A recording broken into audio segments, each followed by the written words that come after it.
Boa noite, queridos ouvintes do Cartório Gustavo Faria Pereira. Hoje eu vou falar de um tema muito interessante, muito peculiar e o que muitas pessoas acabam confundindo um com o outro, entre um instituto e o outro, sendo que, logicamente, ambos estão umbilicalmente ligados, são a forma mais conveniente que melhor aproveita o solo urbano, principalmente no que tange a questão do uso do solo na questão vertical. E, aliás, desde já recomendo uma obra clássica sobre o tema, do Caio Mário da Silva Pereira, que foi até o criador, o mentor da criação da Lei 4.591, que é o atual diploma que versa sobre o quê? A Lei 4.591, sobre as incorporações imobiliárias e o condomínio em edificações. Muitas pessoas elas pensam que são a mesma coisa. Não são. E eu já vou dar um pequeno spoiler para você. O que é uma incorporação imobiliária? Que foi uma criação da Lei 4.591. A incorporação imobiliária é a atividade exercida com o intuito de promover e realizar a construção para alienação total ou parcial de edificações ou conjunto de edificações compostos de unidades autônomas. Lembrando, a Lei 4.591 não foi a primeira lei que regulamentou sobre o assunto. Qual foi a primeira lei? Na verdade, foi um decreto. O Decreto 5.481 de 1928, que dispunha sobre o quê? Alienação parcial dos edifícios com mais de 5 andares, certo? E por que determinava isso? Dava para instituir uma unidade autônoma. Foi uma ficção jurídica, na verdade, porque o Código Civil de 1916 determinava o quê? O que é bem imóvel? O solo e tudo que lhe aceder. Opa, então o solo e tudo que lhe aceder. E o apartamento? Como é que por si poderia se instituir uma unidade autônoma? Se utilizou muito o Instituto do Condomínio, que exerce conjuntamente o domínio. Tanto isso que na doutrina, Caio Mário da Silva Pereira utilizou o quê? A propriedade horizontal, que eu falei que ele foi o mentor da lei número 4.591, por quê? Ele instituiu o quê? Esse conceito de propriedade horizontal, porque ele se dividia de paredes em paredes, certo? E tornou-se, então, na nossa mais acepção moderna, um condomínio edilício, certo? Que cada um exerce a sua unidade autônoma e também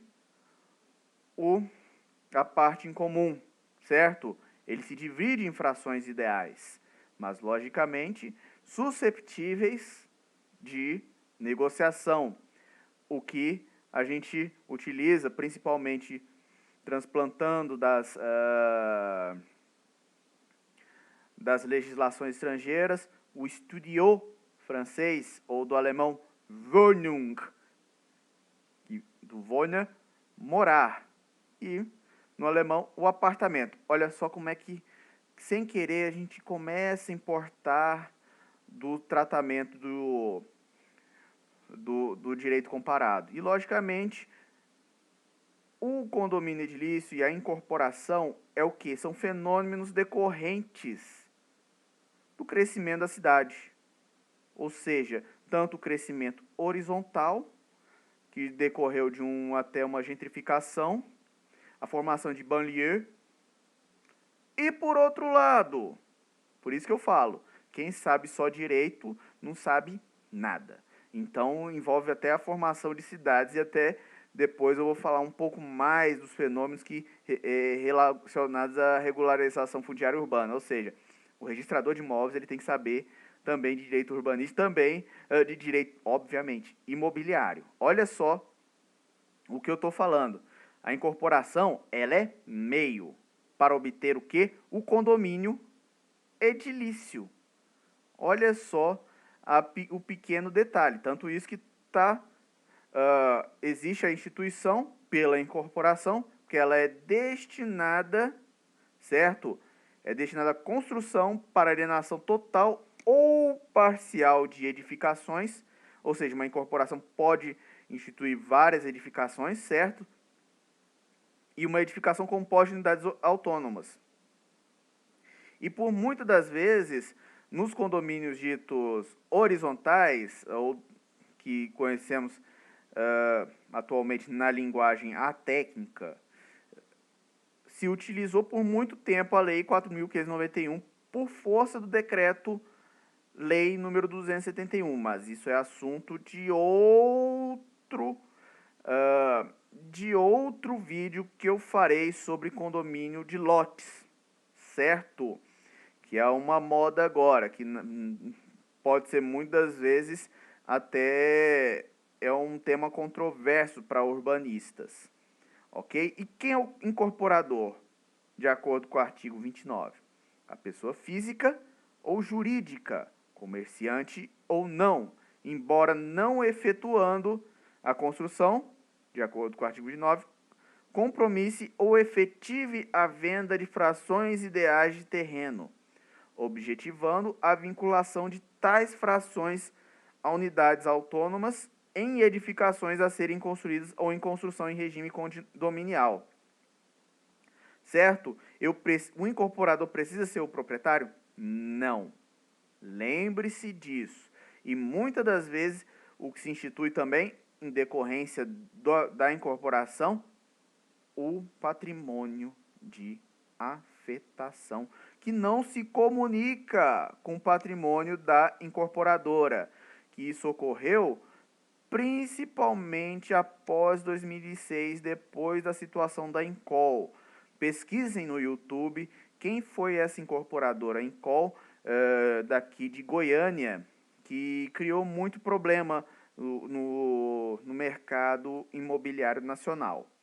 Ok? Mas vamos focar em relação entre a instituição da incorporação até a instituição do condomínio, até a criação de unidades autônomas, certo? E o que acontece? Como é que nasce isso? Eu já falei, você não precisa nem ser proprietário, você pode ser superficiário, você pode ser promitente adquirente para instituir uma incorporação. Então, para quem for fazer concurso, o incorporador é o proprietário do imóvel. Falso. Pode ser até o promitente comprador, ok? E esse requerimento começa onde? No cartório de registro de imóveis. Você vai fazer um processo. Você vai autuar um processo de acordo com o artigo 1046 do Código de Normas do Estado de Goiás, certo? Vai ser autuado, folhas numeradas e rubricadas, ok. E qual que é a documentação necessária?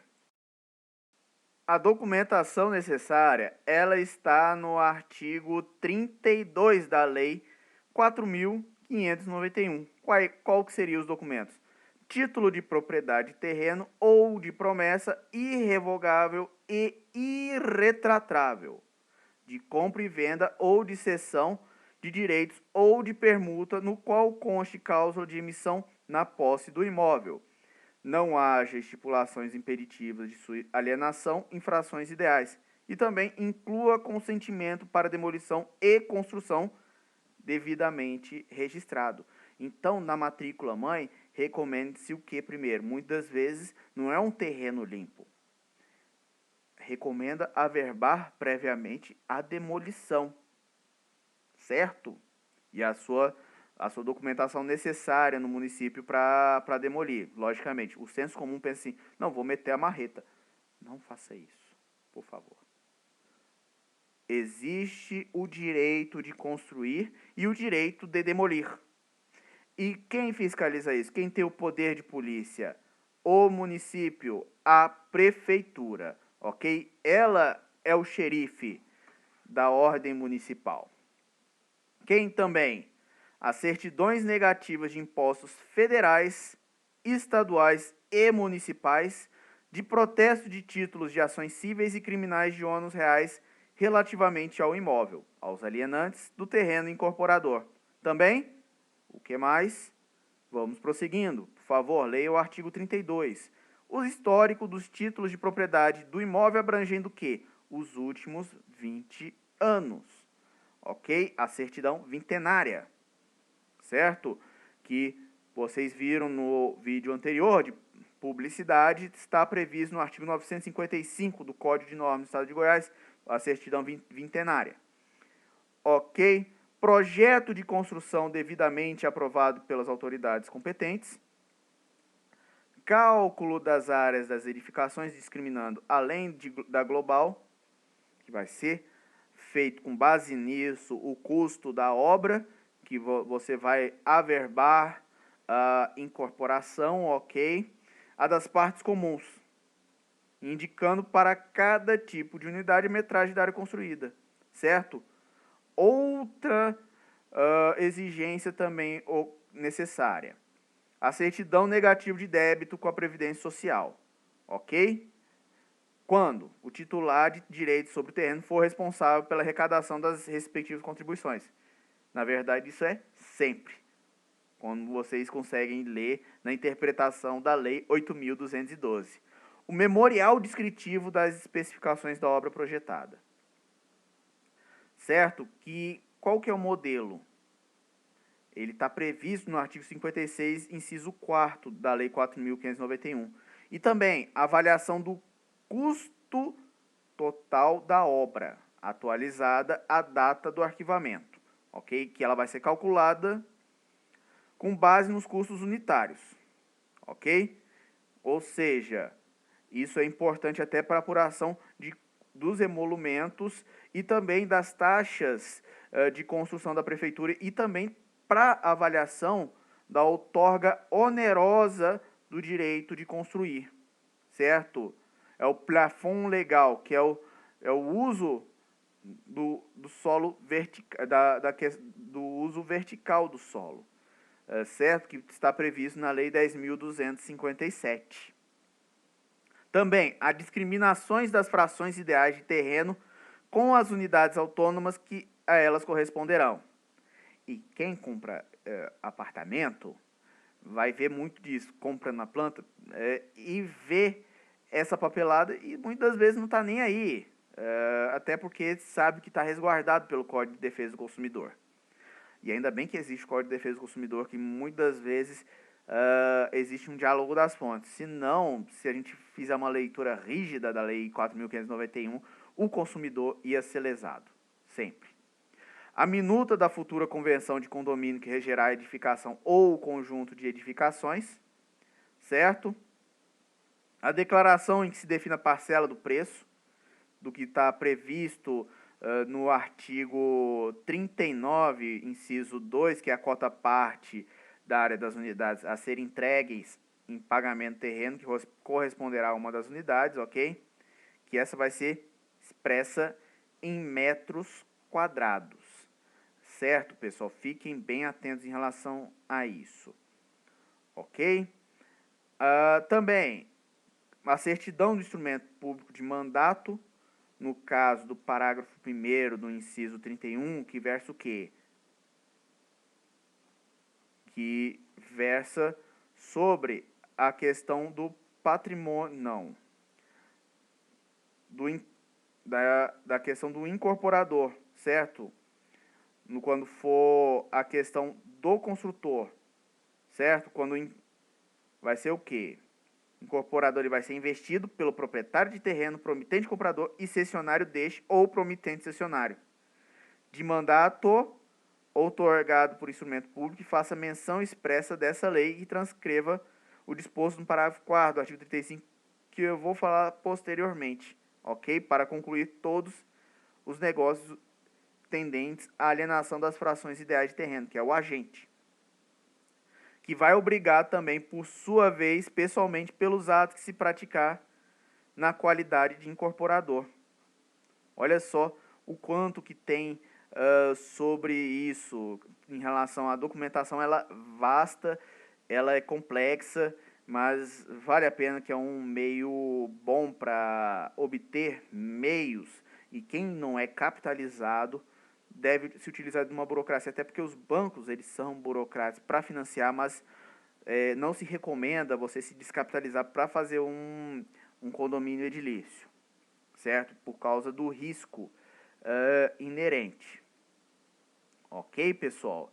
Atestado de idoneidade financeira fornecido para estabelecimento de crédito, declaração acompanhada de planos elucidativos sobre o número de veículos que a garagem comporta e os locais destinados à guarda do mesmo, lembrando a jurisprudência do Superior Tribunal de Justiça sobre a vaga da garagem, enquanto poder ser qualificado como unidade autônoma. Não pode, por exemplo, ser qualificado, por exemplo, como bem de família, a vaga de garagem. Olha só, uma questão de importância, de suma importância, como infelizmente temos muitos carros, e eu já dou spoiler das próximas brigas de condomínio. Vai ser o quê?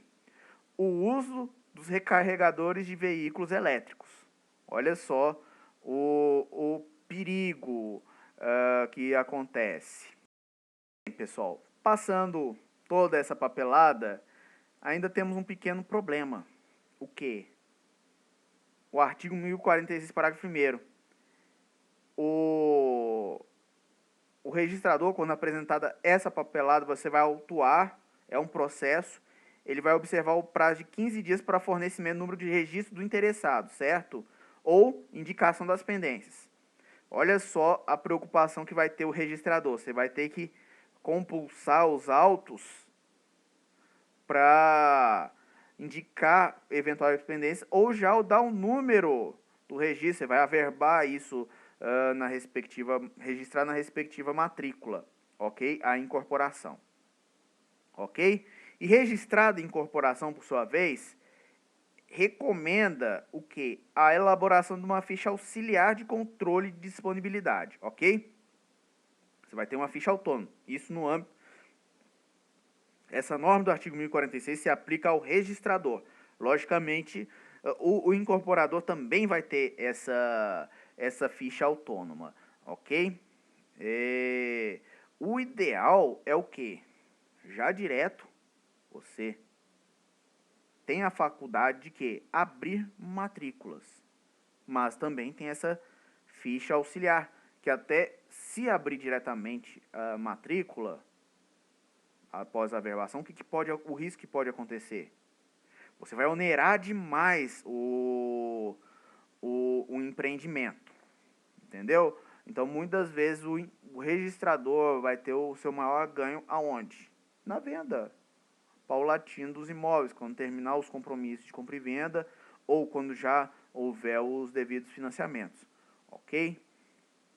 E o que muito ocorre na prática, você tem a incorporação registrada na matrícula, você emite as promessas de compra e venda aos compradores, e o que acontece? Após isso, instituída a conversão de condomínio, abre-se as matrículas com o respectivo habite da construção no final da obra, e com isso pode-se abrir as matrículas e o promitente comprador pode registrar seu direito de promitente comprador, ou também o seu registro de propriedade da respectiva fração ideal, certo? Pois bem, pessoal, e se o incorporador for pessoa jurídica? Vai incumbir ao oficial verificar, com base no contrato de constituição da unidade e suas posteriores alterações no Estatuto Social, acompanhado também da ata da Assembleia que elegeu a diretoria vigente, a regularidade da representação societária, especialmente se quem requer o registro tem poderes para tanto, ok? E o que se exige? A certidão simplificada da junta comercial, emitida em prazo não superior a 30 dias da protocolização da documentação. Certo? E isso se aplica àquela questão daquela procuração que eu falei, que é a pessoa jurídica representada por procurador. Será apresentado conjuntamente com os documentos mencionados no caput que eu mencionei, ok? Do artigo 1047. Lembrando que os documentos, sempre que possível, eles são apresentados no original, ok? As cópias reprográficas, elas poderão ser aceitas de acordo com as do artigo 32, desde que tenha autenticação notarial, ok, pessoal? E se o oficial suspeitar da autenticidade de qualquer documento, o oficial pode exigir a exibição do original, ok, pessoal? Lembrando que as incorporações, quando elas são requeridas pela União, estados, municípios e agências públicas de habitação, elas vão estar dispensadas de quê? Da apresentação dos seguintes documentos: certidões negativas de impostos federais, estaduais e municipais, de protesto de títulos de ações cíveis e criminais e de ônus reais relativamente ao imóvel, aos alienantes e de terreno ao incorporador. A certidão também negativa de débito com a Previdência Social é dispensada para as incorporações instituídas pelo poder público, certo? E também o atestado de idoneidade financeira, vendo a situação até dos imóveis, da financeira dos entes federativos. Aliás, uma situação muito importante que eu deixei passando por causa do artigo 32 da Lei 4.591. É aplicável o artigo 54 da Lei 13.054? Na minha opinião, sim. Tem doutrinadores que opinam o contrário? Tem, mas lex específica de derrogados generais, como a Lei 4.591, ela é clara em relação a isso, então até para proteção é uma questão de proteção da ordem pública. Dizer que, como não está averbado na matrícula, pode gerar um grande risco a uma incorporação e à segurança jurídica. Então, digo que a lei especial é a Lei 4.591, certo? Tanto isso, o Código de Normas, ele é bem claro. As certidões dos distribuidores cíveis e criminais, inclusive da Justiça Federal, as negativas de impostos e as de protestos, devem referir-se aos alienantes do terreno, quando o incorporador for compromissário comprador ou os atuais proprietários, inclusive seus cônjuges, bem como ao incorporador. E as certidões de impostos relativas ao imóvel urbano são as municipais, ok? E se for pessoa jurídica, as certidões dos distribuidores criminais deverão referir-se aos representantes legais da incorporadora, certo? E a empresa constituída por outras pessoas jurídicas, essas certidões criminais vão referir-se aos representantes legais delas. Faz sentido? E todas as certidões também deverão estar extraídas na comarca da situação do imóvel. Ok, pessoal? Lembrando, sempre que as certidões pessoais e reais constar a distribuição de ações cíveis, vai ser exigida a certidão complementar, ok? A certidão narrativa, que vai esclarecer o seu desfecho ou o estado atual, certo? Salvo quando tratar de ação que, pela sua própria natureza, não tem nenhuma repercussão econômica. Por exemplo, vai lá, uma ação de reconhecimento de paternidade. Eu vou dando um exemplo desse. Não tem nenhuma repercussão econômica ou relação com o imóvel objeto de incorporação, certo? Lembrando que essa certidão ela pode ser substituída pelas peças mais importantes pelo processo, que vai ser fornecida em cópia autenticada pelo tabelião. Ou também, e a regra, se tiver um processo eletrônico, vai ter uma validação no ProJude, certo? Fornecendo então o código de acesso. Vamos ter a obviedade. Lembrando, no caso por ocasião do requerimento do registro de incorporação, vai ser exigido também para as empresas gerais, em geral, apresentar o quê? Certidão conjunta de débitos relativos a tributos federais e a dívida ativa da União. E a certidão negativa de débitos relativos a contribuições previdenciárias. Ok? E elas devem ser extraídas na comarca da situação do imóvel. E se distinta naquelas onde domiciliar as pessoas obrigadas à sua apresentação. E não é raro essa obrigação. Por exemplo, o incorporador de São Paulo vem empreender em Goiânia, e isso não é raro, e vice-versa. É raro, mas acontece muito, como diria o meme. Lembrando, não vai ser necessária atualização delas no caso de decurso de prazo. Ok? Lembre-se disso. Lembrando também, o incorporador, particular, construtor ou empresa de comercialização do imóvel não vinculado à Previdência deverão apresentar apenas em relação ao imóvel documento de inexistência de débito concernente aos responsáveis pela execução das obras por ocasião da averbação da construção. Esse artigo é uma incidência mais rara, considerando a previsão da Lei 8.212, certo? Que é a Lei de Custeio da Previdência Social. Ok?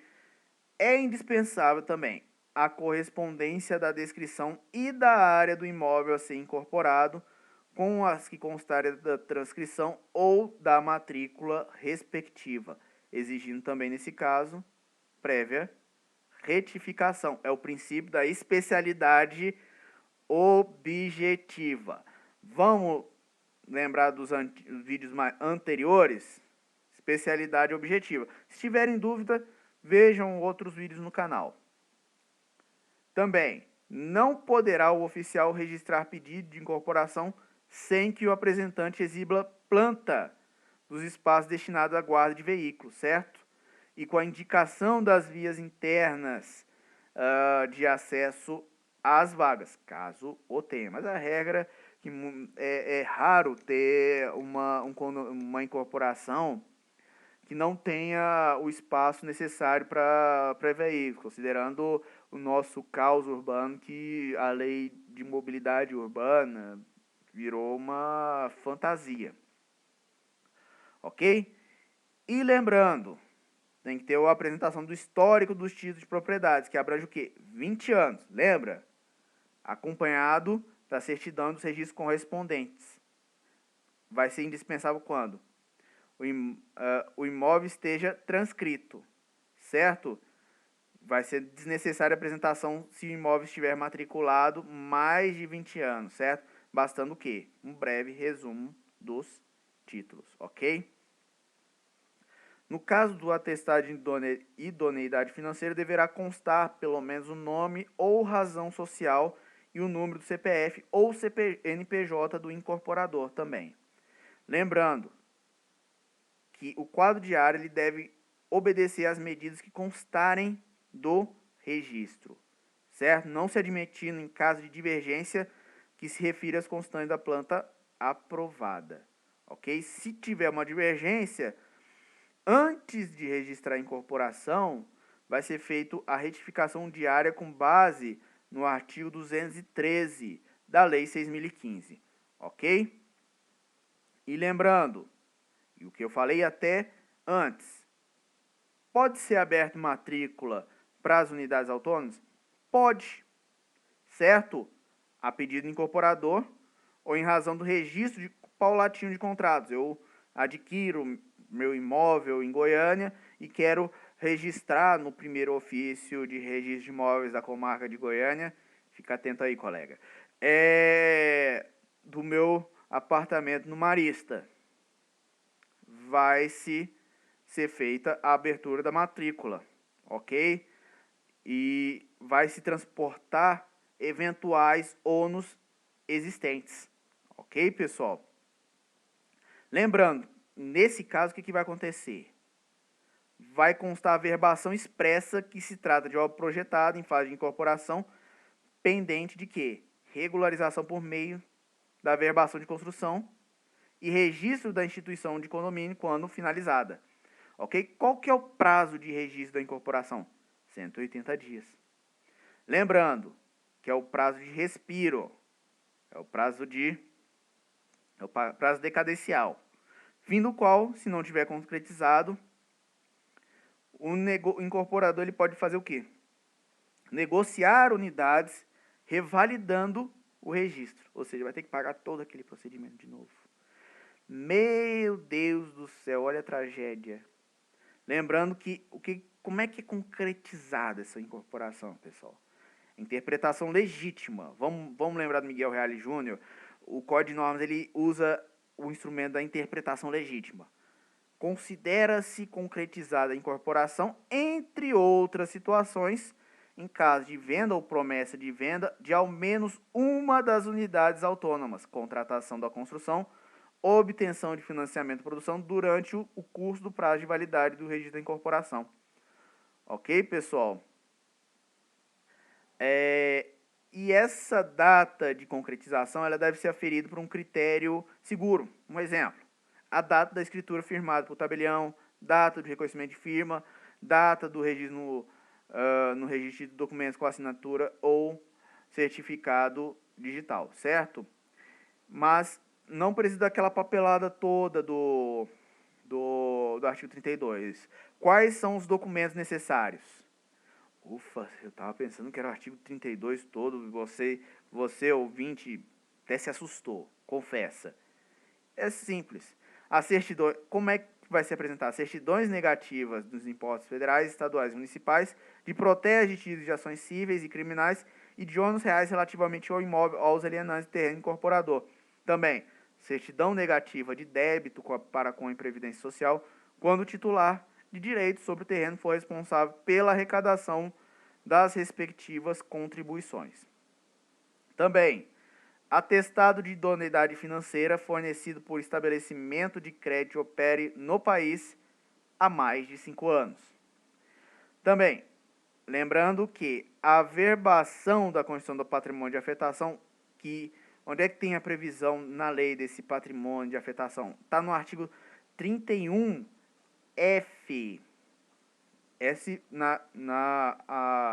Na extinção do patrimônio de afetação, mas está previsto no artigo 31A a F. O que é isso?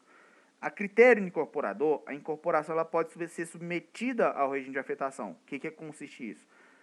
O regime de afetação consiste pelo qual o terreno e as cessões objeto de incorporação imobiliária, bem como os demais bens e direitos a ela vinculados, manter-se-ão apartados do patrimônio do incorporador e constituirão patrimônio de afetação, destinado à consecução da incorporação correspondente à entrega das unidades imobiliárias dos respectivos adquirentes.